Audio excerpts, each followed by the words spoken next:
దారుణమైన విషయంగానే మనం చెప్పొచ్చు. ఇది ముఖ్యమైన విషయం. ప్రాణాధార మందులు అంటే మనం జెనరిక్ మందులు అంటాం. ఏవైతే షుగర్కి సంబంధించి, బీపీకి సంబంధించి, దీర్ఘకాలిక వ్యాధులు, గుండె జబ్బులకు సంబంధించి, కిడ్నీ వ్యాధులకు సంబంధించి వారు పెట్టుకోలేని పరిస్థితి ఉంటే వేలాది రూపాయల మందులను వందలాది రూపాయలకే ఇచ్చి ప్రభుత్వం సబ్సిడీగా ఇస్తున్నటువంటి మందులే జెనరిక్ మందులు అంటాం. వాటిని ప్రాణాధార మందులు అంటారు. కానీ వాళ్ళు ప్రాణం కోసం, ప్రాణం నిలుపుకోవడం కోసం, వాళ్ళు దీర్ఘకాలికంగా ఉన్న రోగాలను నయం చేసుకోవడం కోసం మందులు వాడుతుంటే వాటిలో కూడా కల్తీ చేయడం నిజంగా బాధాకరం.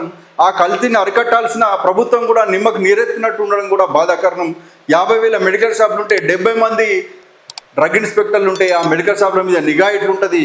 అక్కడ మంచి చెడు ఎవరు చూస్తారని ఈ సందర్భంగా అర్థం చేసుకోవాలి. ప్రభుత్వాలు మారాలి, ప్రజల ప్రాణాలకు విలువ ఇవ్వాలి, ప్రజల ప్రాణాలను కాపాడే ఇటువంటి రంగాల్లో నిజంగా కూడా అక్కడ నియామకాలు చేపట్టాలి.